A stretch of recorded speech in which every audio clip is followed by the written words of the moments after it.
Good evening. Hi. Oh, okay. My name is Ray Rogers. Is the mic mic on? Yeah. I think you called my name first. Yeah, go ahead. Put it to the microphone.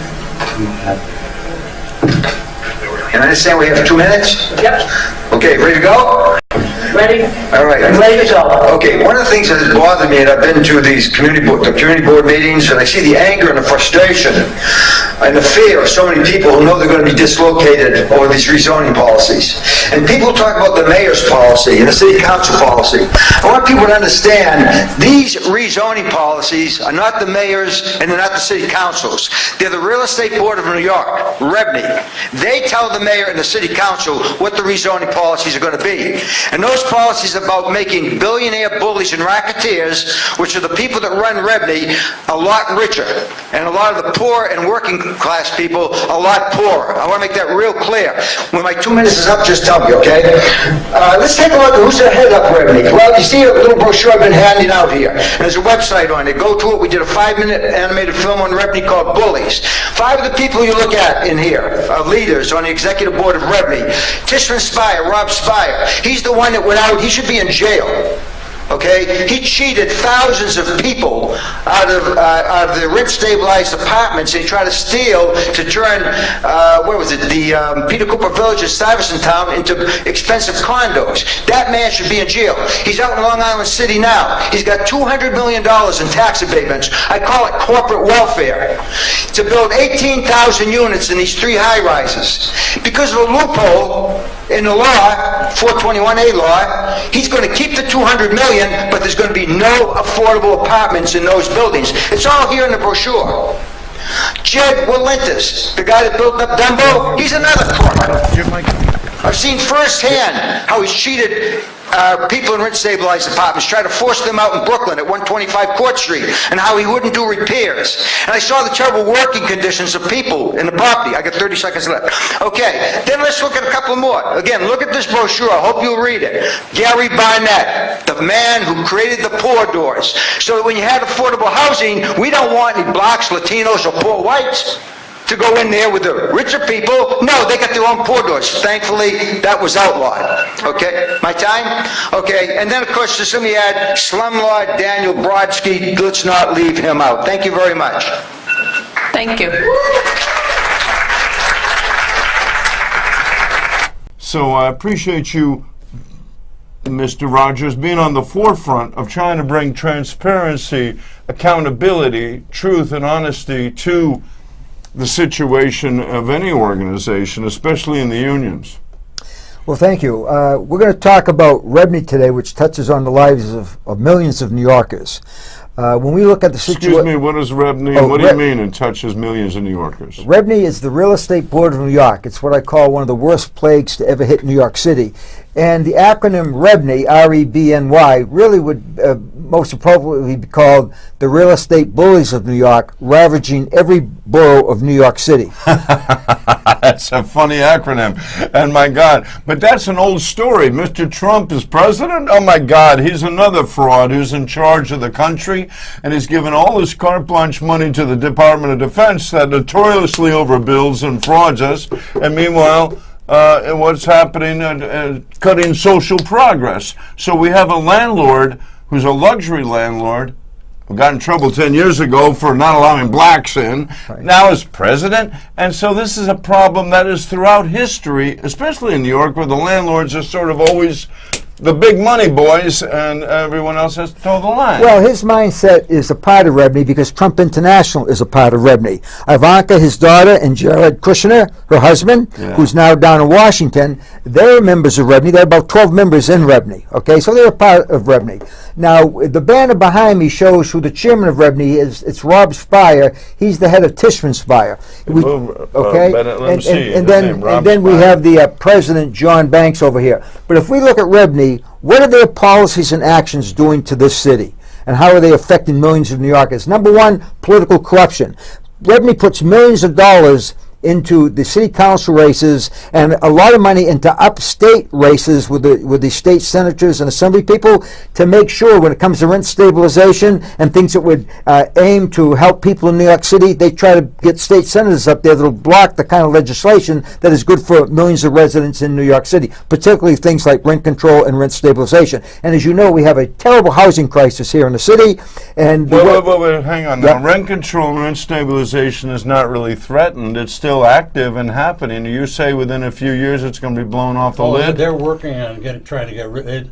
They're fighting. They're working on it. They're chipping away at it. They've been chipping away at it for years. And if they keep in control, they're going to chip away at it a lot more. We got to stop it now. Well, we already have 60,000 homeless people. You know, Right. Mr. Bloomberg, multi-billionaire, left that behind for Mr. de Blasio, and our city is completely riddled with homelessness. Frank, unfortunately. And if they get rid of rent control or rent stabilization, then more than half of New York's going to be on the street. Yeah, well, that's what they want to do, okay? And Ray is organized. Let me tell you something about Ray Rogers. You may remember that movie, Norma Ray? Uh-huh. Well, Norma Ray won that movie. She was a great heroine, and she Sally deserves all the Field. credit for all. Sally Field played that part, but Ray Rogers was really organizing that movement here in New York through a technique he developed called corporate campaign. He won that battle with the knitting mills in North Carolina through machinations here in New York, and now he's putting that against REBNY. Yeah. Wow, yeah. And I'm also proud of the fact that you had the Killer Coke campaign exposing the prejudice and the ongoing murder in Colombia and other countries by the Coca-Cola empire that just turned good water into teeth rot. Toxic water. Right. Well, you know, the interesting thing is, and by the way, people, to learn more about what we're talking about today, the Real Estate Board of New York and the harm that it's doing to millions of New Yorkers, they can go to our website, stoprebnybullies.org. Stoprebnybullies.org, okay? You can also, to learn more about the Killer Coke campaign, you can go to killercoke.org. But the one thing, when we were talking about what REBNY is doing that's harming so many New Yorkers, again, look at the banner, the homelessness crisis, Frank, you just mentioned. Yeah. And you mentioned 60,000. We have well over 62,000 in shelters in the streets. Some people are claiming, when you consider people in the shelters in the streets, we're closer to 100,000. Everywhere you walk around this city, you're walking over homeless, men, women, and children. REBNY policies are behind the exacerbation of this homelessness crisis. And also, the neighborhoods are being boarded up. I don't like going down Midtown or even neighborhoods where there used to be wonderful little stores, and then just but who can afford it except Wiping the Starbucks and stores out. Citibanks? Right, It's not really. Right. It's not looking nice. Well, let me address something with we talked about the homelessness crisis. Which exacerbates that as well is the small business closures. It's estimated that 1,000 small businesses a month close. About half of those are forced evictions because they can't afford the rent. So we have what's called the Small Business Job Survival Act that people are promoting. The Small Business Congress is promoting, and Take Back New York City is promoting, so that small businesses have some type of a safety net, an ability to negotiate leases without somebody walking in and saying, we're going to raise your rent, double it, we're going to triple it, we're going to quadruple it. You're evicted. Okay, why? Because these big billionaire bullies, we call them, the bullies that run the Real Estate Board of New York, they have billions of dollars in land speculation. And when they pick a piece of property that they want, they get the political leaders from the mayor to the speaker of the city council to make sure that they have zoning policies, zoning policies that zone out blacks, Latinos, poor people, and middle Americans, working class,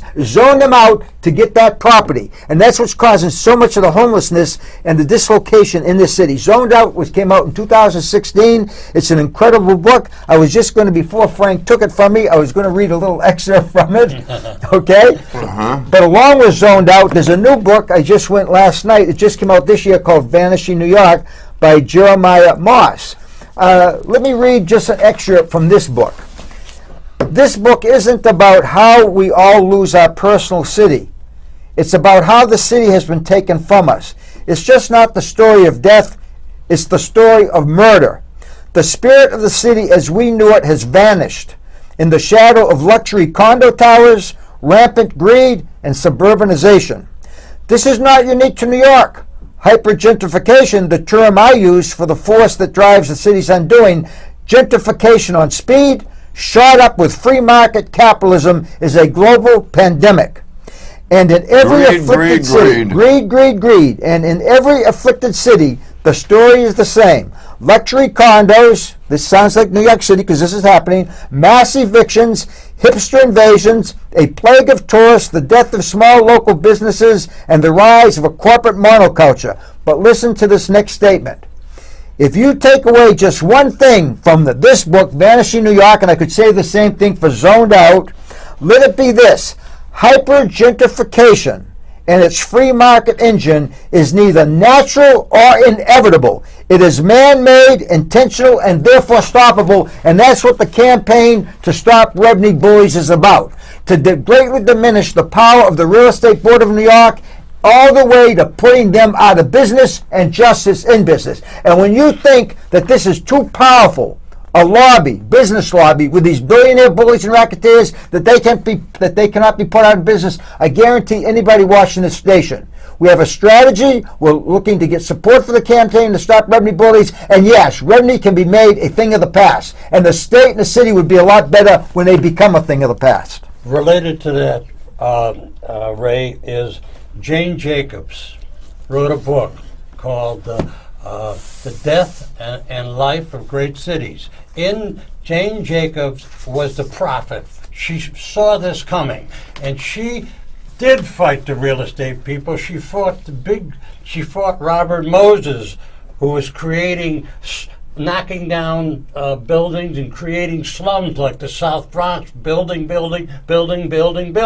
Jane Jacobs stopped her. She saved Greenwich Village, made it a historical district. She stopped the highway that Robert Moses wanted to bring down the west side. Now we got a nice park along there. He wanted to put a 10-lane highway. Jane Jacobs stopped it. She proved they can be stopped.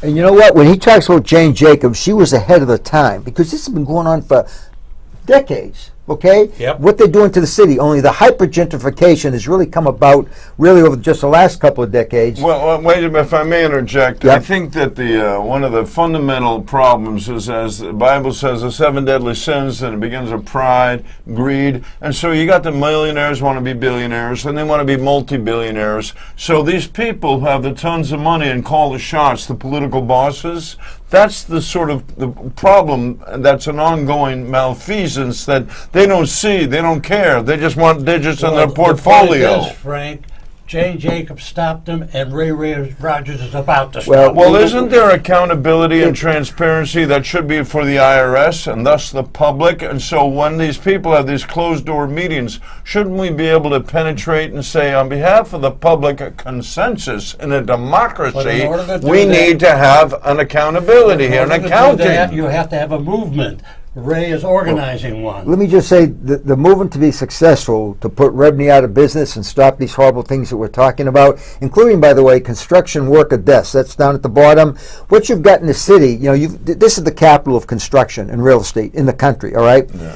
What REBNY is doing is union construction. When you have union construction, there's safety on the job and workers are being treated fairly. Right. There used to be 85, 90% union construction in the city. It's down to 35, maximum 50%.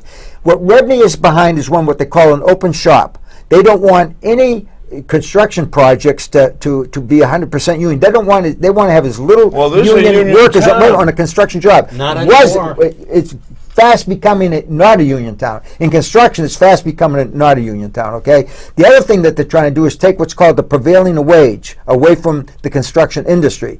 This is REBNY. And what the prevailing wage was, it was a government set wage to take the competition on government jobs so that you're not pitting non-union workers against union workers, okay? Right. And they want to end the prevailing wage as well. So on the one hand, they want an open shop. But you want to know something? What's crazy is REBNY, show you how hypocritical REBNY is. REBNY is a closed shop. Do you realize that more than 75% of REBNY's members are real estate agents? Those agents cannot work for these big real estate companies like Corcoran. the Corcoran Group, Halstead, Douglas Elliman, they can't work for any of them unless they pay hundreds of dollars a year in annual dues. And every real estate agent I've talked to, and I've talked to many, what comes out of their mouth? I hate REBNY. This is what real estate agents all across the city are saying. We hate REBNY, okay? Wow. Because we don't get anything for our money.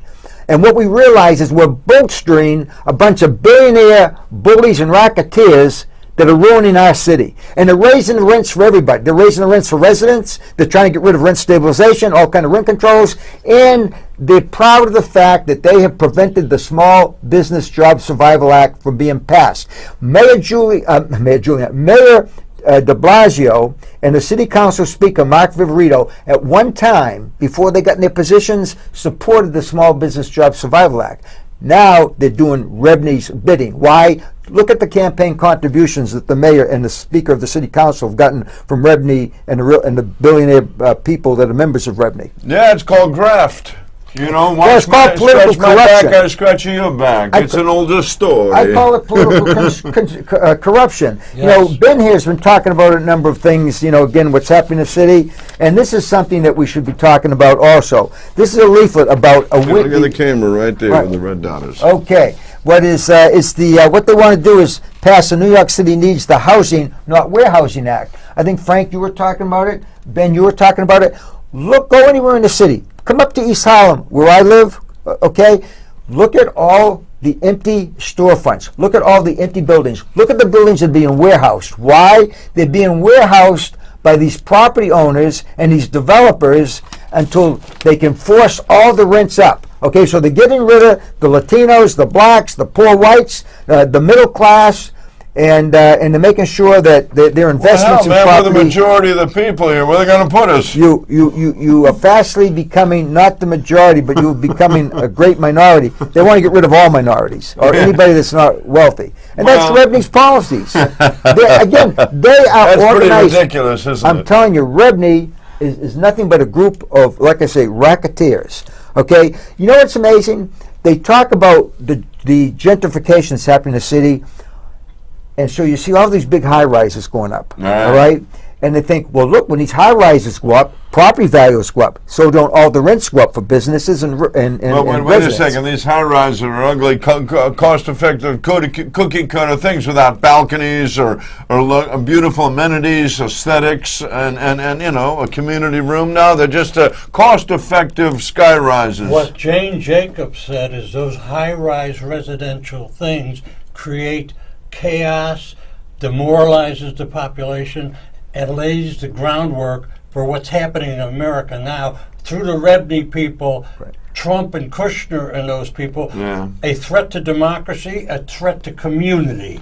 They are destroying community. Without community, there's no democracy. Right, big sardine cans. Right. Pack them in. Well, no, you're talking now about public housing, what they did, okay? But what the high-rises are building now is not public housing. Right. They're building these this luxury housing. One apartment in one building, I think it's they call it 157, Gary Barnett's building. He was the one that created the Poor Doors. He's in our brochure. The Poor Doors, by the way, was where there's supposed to be 20% affordable housing in these luxury high-rises. So what Gary Barnett came up with a concept that, look, we'll have special entrances for the affordable housing people, so they won't be coming in the same entrances of the people that are paying $100 million for one apartment in that building. Now, there's another apartment building that went for Wait, did I hear correctly? $100 million. One apartment. Oh my God! And you know what else? All these new construction and buildings. You know, it was over 50 years ago. We walked on the moon. We split the atom. Nikola Tesla had it clear. Buckminster Fuller had it clear. We can create energy power plants utilizing eco-friendly energy and recycled gray water and solar panels and generate power with each building if they had a little bit of vision, Right. versus just creating these things that are locked into a grid. That another problem that we have to feed versus being a power source that we could utilize with our ingenuity and intelligence. Also, Frank, also Ray, how are the banks playing into this? Well- The whole banking industry in New York. You have four major banks that play key policymaking roles with the Real Estate Board of New York. Those are Signature Bank, which a lot of people never heard of, okay? And then the big three, Chase, Bank of America, and Wells Fargo. Every one of those banking institutions are as corrupt as any institution can be. I That also is- want to make sure that it's people know organized that crime. those guys have helped the tar sands and the North Dakota Access Pipeline, despite all the convergence of the tribes and the people, environmental activists saying we need to protect Mother Earth, and those guys funded this terrible situation that destroys our water, our Earth. You know, there's like you have to respect certain things. There's limits to morality.